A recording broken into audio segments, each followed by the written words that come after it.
The race for the playoffs is on, and the Sports Desk breaks it down for you.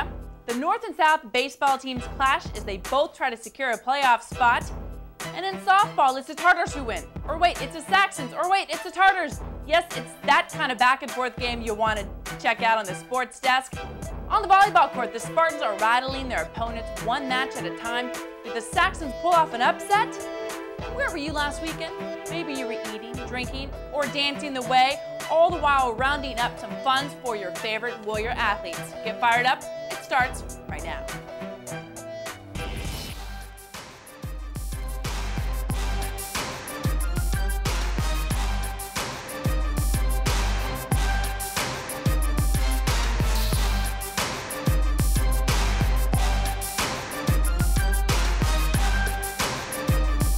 Hello and welcome to the Sports Desk. I'm your host, Bonnie Prickitt. We have a lot of stuff to get to. It's playoff race time. Let's go ahead and get started with some baseball. The North and South baseball teams both had a mediocre preseason, at about 500. North's league start was strong, winning the first 4 games with series against Lawndale and Centennial. South won its game against Lawndale, and well, they had a good go against the top-ranked Torrance. So even though North's record is 2 games better, they're still an evenly matched team. The Sports Desk went to one of the 2 games. Let's watch as Karen Bright brings you the highlights and gives one of the South players a new nickname. The sun was shining at Spartan Field as South hosted the North Saxons. With both teams at the top of the Pioneer League and at about 500, it's anybody's ball game, and the Saxons step up to the plate first. In the first, Spartan outfielders make it a quick 3 and out, while up at bat, South hits a few but can't put anything on the scoreboard. Second inning, in his first at-bat of the day, North's Dalton Erb crushes one into center field. It's gone, and Erb takes a run around the bases, while the Saxons take the 1-0 lead. Spartan head coach Brady Sane was impressed by the Saxons' home run. You know, you got to tip your cap in that situation where he hits a ball about 400 feet in this field. It doesn't happen at dead center very often. So, you know, it's a situation where, yeah, home run ties the game, but you're not going to change your approach. South didn't change their approach and responded to Erb's home run with consistent work in the outfield for 2 quick outs and a chance to even the score. At bat, South's Parker Polka tips it. He takes off and makes it just in time for the single. Next play, he takes off again, this time stealing second. But the inning would end the same as it started, with North up 1-0. That score holds until the 6th, where the Spartans start to find holes in the Saxons' field. Gunnar Johnson starts it off with a single. Mike Esparza follows with the same, while Johnson takes off and pushes it to third. Next up, Chris Adalpe. He'll smack a sacrifice fly to bring Johnson home and tie the game up at 1. And South's not done yet. Still bottom 6th, bases loaded, Polka hits one into left field. He brings in 2 RBIs. South takes their first lead of the day. The Saxons close out the inning, but the damage is done. It's 3-1 South with just 1 inning to go. Top 7, the Spartans need to hold North to just 1 run or less for the win. South's consistent fielding looking good, outing Matt Jarvis at second. But with Andrew Mungaro on first, Dalton Erb steps up to bat. Remember, Erb's home run in the second proves that he's now in position to tie up the game. But South's pitcher, Matt Bunch, was ready for the pressure. I wanted to strike him out real bad. Yeah, really bad. I was kind of excited. I knew that my curveball was working, so if I threw that, I could probably strike him out with that, which I did. So. Bunch throws 3 strikes, and the Spartans take the game. The South Spartans trailed for 6 innings today, but managed to pull out a 3-1 come-from-behind win against crosstown rivals, the North Saxons. After the game, the team stuck around for the Pony Little League Clinic, where Little Leaguers had a chance to play with their favorite Spartans. The team stuck around after the win for the Pony Little League Clinic, where they helped future Spartans learn the game. We caught up with Spartan hopeful Race Paisley, working with South's catcher Mike Esparza. Race catches us up on what he learned. How Mikey is catching the ball and positioning himself. Reporting for the Sports Desk, I'm Karen Bright. Thanks, Karen, for the breakdown. South topped North in the first of 2 to 3 runs to 1. And Matt Bunch was the winning pitcher who, with this win, which includes 5 strikeouts, goes to 5-2 on the season. Let's go ahead and take a look at another score. The Saxons would take a chance to win, and they would in the second of the 2 games against the Spartans. I think that's what I was trying to say before. This win, North stopped South from gaining a second-place tie for the 2nd spot in the league with the Saxons. Brandon Gideon records a win as he relieved Dalton Erb on the mound. He pitched 3 innings. And now for the COT's most important Redondo tournament score. The Torrance Tartars washed out the Bishop Amat Lancers. And the Bishop Amat team, they are ranked #1 in Division 4, and the Tartars are currently ranked 5th, and that's a coach's poll. Maybe the coach's poll will be different next week, considering Torrance really just closed them out 13-9. The Tarts were hitting factory with a total of 18 hits. Tyrone Taylor and Trent Gilbert led the way for Torrance. Both had a home run apiece, and Gilbert was 5 for 5 at bat, including 2 runs and 3 RBIs. The Tartars won the same tournament 2 years ago. Let's go and take a look at the current Pioneer League standings. For the Pioneer League, it's obvious the Tartars who are on top. They're undefeated, 6-0 in the league record, and North is currently in 2nd. The 3rd place team, El Segundo, will be up against North this week, so it should shake things up. Though not far behind and ready for their series against Centennial this week is South at 3-3. It's clear this playoff race still has many more twists and turns all the way down to the finish line. The Warriors are churning and burning each game out with a win. It's not a duplication of the scores on your screen, by the way. It's an honest-to-goodness effort by Juan Cuevas' club. They also had a 3-5 win in the non-league tournament game against Carson. And the Warriors are going head-to-head against Penn for the top spot in the Bay League. Both teams are at 5-1, and not far behind them, and both very viable opponents are PV and Redondo. Costa and Lusinger round out those 2 bottom spots there in the Bay League. This is the Paul tournament. The Knights got a well-deserved win against Cantwell Sacred Heart, busting a move with 3 more runs. And in the next game, though, they couldn't get it done against a decent Norwalk team. Go ahead and take up the Delray League standings. We're looking and we see that Bishop Amat team. That's right. They're ranked #1 in the Division 4 coaches poll. But don't forget, we just told you about how they lost in the Redondo tournament to the Tartars. LaSalle is a 7-3 record, and the Knights are playing steady ball and slowly but surely coming back while trying to claim a postseason spot. Their league record is 3-3. That's it for baseball. But we got more coming up. After the break, we go to Wilson Park for some softball. The Lady Saxons have a plan to take the Lady Tartars off 2 of their streaks. Stick around. Will I always be working weekends just to stay out of debt? He's a great college for our kids. Out of the question? He's the American dream.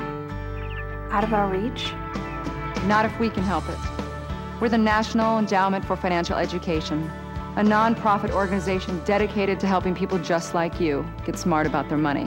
Log on to smartaboutmoney.org today and start taking control of your financial life. I've changed apartments several times. My roommates have always been trouble.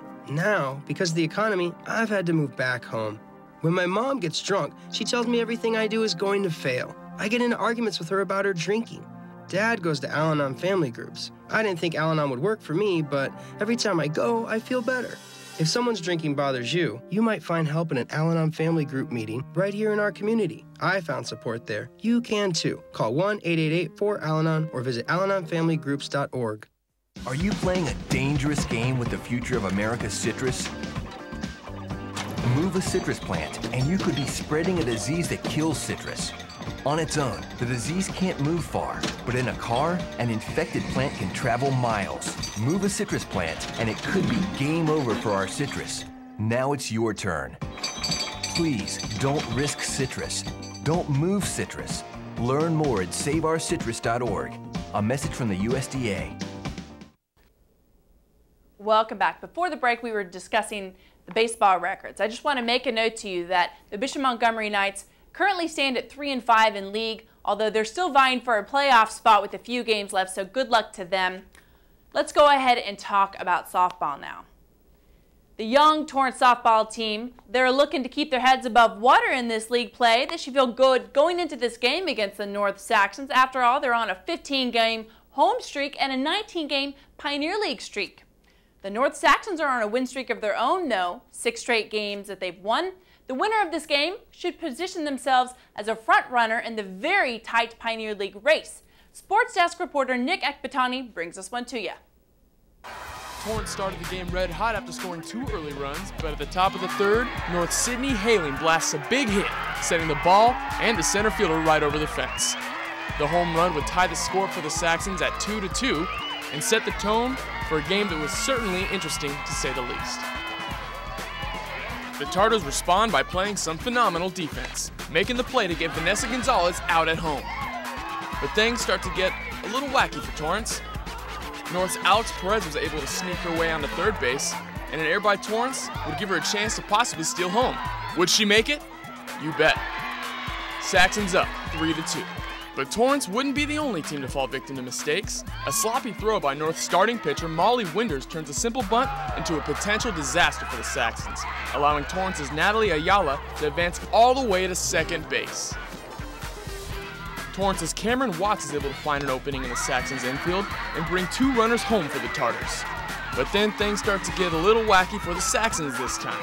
A critical error would turn a solid double into an infield home run for Cameron Watts. Torrance is up 5-3. North relieves starting pitcher Molly Winders and bring in Kelsey Carnes, who would have a pretty big day for the Saxons. Let's hear more from Kelsey on her solid performance. So we were tied, right? And then I came in and everyone was looking at me to pump them up and stuff, in the middle circle. I came in and me and Gabby were pumped up in the beginning of the game, and so I just brought it into the field and I tried to keep our defense going good, grounders and stuff, so that our offense could produce. The bases are loaded for North, but Torrance holds it down, playing some great defense to make the play to get Megan Attino out at home. But here we go again with the mistakes. A sloppy throw sends Kelsey Carnes and Jennifer Crawford home, tying it up 5-5. All eyes on Cameron Watts, who was lights out for Torrance on this night, and she sends a big hit to center field. It looked like North had it on lockdown, but the ball bounced right out of the center fielder's glove and over the fence, giving Watts her second big hit of the night and a home run for the Tartars. Score tied 6-6. North keeping things interesting late in the game with some crafty hitting, but the mistakes would just keep on coming for the Tartars. A gimme out at first turns into a train wreck for Torrance, sending a runner home for North and giving them the lead 7-6. And North's Coco Tawali'i is able to bury the dagger even deeper, floating the ball just past Torrance's first base and sending Alex Perez home, sealing the deal for Torrance and ending their 2 big streaks. We're here at Wilson Park in beautiful Torrance, California, where a little Wednesday night cross-city action between the Torrance Tartars and the North High Saxons just went down. The game was dominated by big hitting and countless errors by both teams. Torrance just couldn't seem to stop shooting themselves in the foot, and North took full advantage, winning by a score of 8-6. I'm Nick Ekbatani, and you're watching the Sports Desk. Thanks, Nick, for the story. North closed out a tough battle for the 8-6 victory. A loss for the Tartars brings the 19-game Pioneer League win streak to a close and helps the Saxons get on top of the Pioneer League. Before we break down the rest of the games, though, let's take a quick look at the scores from the recent El Segundo softball tournament. North did some damage against Mary Star of the Sea, who never really had a chance against this strong hitting team. Woodrow Wilson was a harder foe as North closed out a win by only 2 runs, though. The Lady Tartars took on Marymount and Village Christian in the Segundo tournament, beating both, giving them better positioning. And the city's teams just keep beating down their opponents in this tournament. Just shows you how competitive the Pioneer League can really be. And South played their heart out in a game against Narbonne, but couldn't close out a win. They did, however, pull out the big guns in a win over the Port of Los Angeles. Final score was 11-3. Let's now go back to the league games. Again, just a brief look at it. South tipped an 8-4 win over El Segundo. They would then stun Torrance with a 7-0 win. North beat down Lawndale 13-0. Torrance would take out its anger over the earlier loss to South against El Segundo. Their hitting was definitely on with that 12-2 final score. Let's go and take a look at the final league standings. I'm sorry, not the final, but the current league standings for the Pioneer League. It might be a bit surprising to some who suspected that South would be on top, but you mustn't forget that North has many talented returners this year. and that lends to their 5-0 record. It's not over yet, though, as South and Torrance aren't too far behind in this race at 4-2. They're sure to make a run against North for the top spot. El Segundo is currently at a 2-2 league record and in 4th place. Lawndale and Centennial, goodness gracious, they're at the bottom of the league standings. And the Warriors are hopeful for a good showing in the Bay League this season. They did have some great game against Lusinger, winning 17-0. Big bats at that game for sure. Redondo had the Warriors' number in the second game that week, though. Just a real quick look, the Lady Warriors lost, but not by much to Banning and El Segundo. Their playoff hopes are looking pretty dim for the 2011 season, but there's some games to improve both their overall and league standings left to go ahead and better their final chances. It's looking a little bit better. And popping over to the Delray League, we see the Lady Knights of Bishop Montgomery. They just can't seem to get ahead. With a 12-2 non-league loss to Woodrow Wilson. Their bats couldn't get going for that game against Mary Star of the Sea either. And just a game or two left to see what they can do for the rest of the season. But what can we do for you? We can show you some volleyball coming up after the break. The Spartans are simply dominating the Pioneer League. But who's their star player? Or are they all star players? We'll see. Look around you. 1 in 4 kids in the U.S. faces hunger. It's not always easy to see the signs, but in this land of plenty, there are kids that don't know where they will get their next meal. Join Share Our Strength in Food Network and take the pledge to end childhood hunger here in America by 2015. Learn how at NoKidHungry.org. Their next meal could come from you.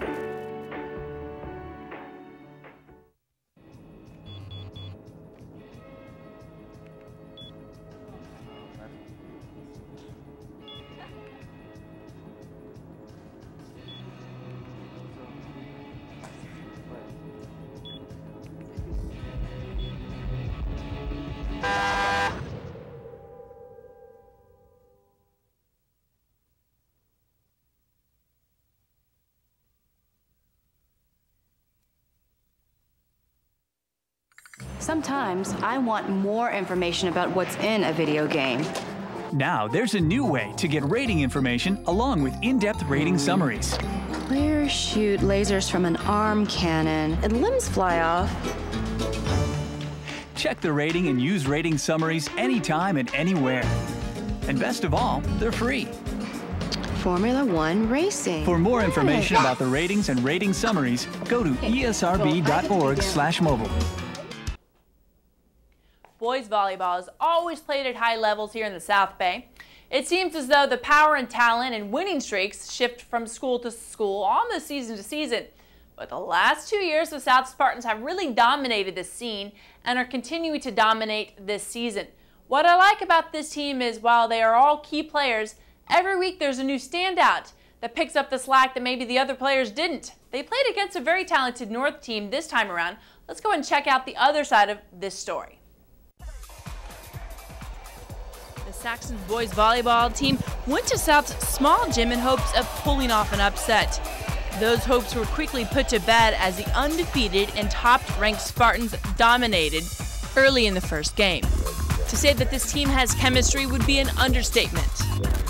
Each match has a different player shining on the stat board.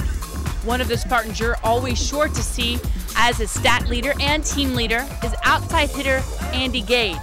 He always manages to come out with a side out or a kill or even a block just when it counts. On this match against North, he had 11 kills and 10 digs. The North Saxons lost game 1, 25-14. They had a better showing in games 2 and 3, 25-18 and 25-19 were those final scores. But the South Spartans simply dominated. And when you ask which team member does better than the other, each player credits another player. Ross Madenwald tells us why South is good this year. You know, I would say that it's the expectation that everybody has for us. Everybody knows past 2 years we went to the semis, then the finals. Last year they had a heartbreaking loss to El Segundo in the final game, but this season they had a different result against their last season Pioneer League foe. That felt great because that was one of our goals for this season, to beat them, and we did it. And beating North is a big thing because we always have a rivalry and we always want to win. As the Spartans look ahead to the postseason, they're not forgetting about tough Pioneer League opponents. I would say Torrance. Torrance is really good this year. You know, they have a huge middle. They have a couple outsides that are really good. They're really good at serving. The North Saxons might not have a shot at the top spot in the Pioneer League, but playoffs are still an option. They must do well in the rest of their matches. The South Spartans are pretty strong in all areas, particularly defense. We must give credit to Vinny Rios at libero, and of course, Kenichi Hackman had 5 kills and 5 blocks for South in this match. So thanks again to Garrett Nita and Ross Maddenwald for the interviews. A quick look at the final game scores sees South winning game 1 25-14, and game 2 25-18, and sweeping the match with a solid game 3 win 25-19. Andy Gage and Kenichi Hackman performed well. Of course, I didn't mention them in the piece, but Peter Nordell is becoming a consistent threat for the Spartans. Let's go ahead and touch on another team. We briefly talked about how good they are. Let's take a quick look at the Chargers' scores against El Segundo. They swept the Pioneer League match, keeping the momentum going to close out the Eagles 3-0. And Pioneer League standings. South stands atop the league in the standings, and Torrance is only in second place with their only loss being South. Now, North and El Segundo still have some games to play, so that's the reason for the total number of games being different. And the Saxons have a playoff shot, but must be playing steady in the remaining games. We have more coming your way after this short break, so stick around, folks. If I ride, I will know the way the trees smell after the rain. I will grow a heart so strong that hospitals will take Tuesdays off. If I ride uphill, I will eventually get to ride downhill. That's how it works. If I ride, my breath will fill the air instead of smoke and car exhaust. If I ride, road rage will turn into laughter. And I won't be a boy or a girl. I will just be a rider. If I ride, I will be strong.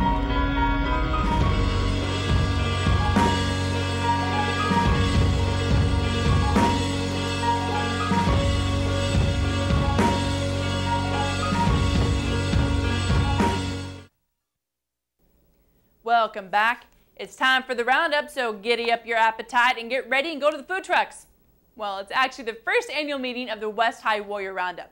You know, I told you about it last week. It's a great fundraising opportunity for the West High Athletic Booster Club. I was there to eat and see a few other things. Let's go and take a look. Hey, Jacob, what are you sharing there? A barbecue beef sandwich from Barbecues. Is it good? It's fantastic. Can I have a bite? Go for it. Just kidding. Everybody has been eating off of his sandwich. So, Jacob, why don't you tell me what today is all about and how good the sandwich is? Well, here at West, we have a booster club that's for all of our sports, not just each individual sport. So we have all these trucks come in, and we get a portion of their money they make, and they sell, and we just get food and raise money for all of our sports. So, is this barbecue sandwich the only one that you've eaten today? I've had 2 barbecue sandwiches, actually. Looks good. There were 9 food trucks that congregated for everyone to choose from. Ice cream, Vietnamese, and a fancy catering truck. But perhaps the barbecue was the favorite. Looks good. It is the first year. You know, we keep trying to come up with some fundraisers to support our athletes here at West. With all the stipend coaches and all the cuts here in California and in the school district, we're just trying to support all our teams here. We have about 26 teams, including cheerleading and stuff, that we're supporting. We encourage the coaches to come see us and ask for supplies or, you know, equipment, I guess it is. And even the football team enjoyed the fair. The West Athletic Booster Club brought in over $1,000 that day as all the food trucks gave up a few percentage of their earnings. Let's go ahead and talk to an athlete about it, but first you got to remember there's going to be dance competition. Yeah, it's pretty cool to for this to go to our athletic program, because with all the budget cuts, we don't have money for our stuff. So this is a really good boost for us. I think barbecue was the winner. But of course, there was another winner as well. There's also a West alum. And I was told that the Famish food truck is owned by a gentleman named Kai Liu, and he is a former West alum, played in the band in 1997. He gave an extra 5% of his earnings. Thanks so much, and we'll be sure to take a look at more information for fundraisers coming this summer. But for right now, this is the best way you can let us know about extra things that the Sports Desk might not know about. Give us a call at 618-5762. You can email us at thesportsdesk@torranceca.gov. You can view our shows online from this year and years past at the same website, torranceca.gov. And all of the shows from 2010 and 2011 are now on YouTube. We've got that and so much more coming up next week. And by that, I mean swimming. Can you believe it? It's almost the end of the Pioneer League race for everything else. Swimming ends this week. Good luck to all of the City of Torrance athletes and swimmers who are going into the prelims and the finals this Friday. Until next time, Torrance, play hard.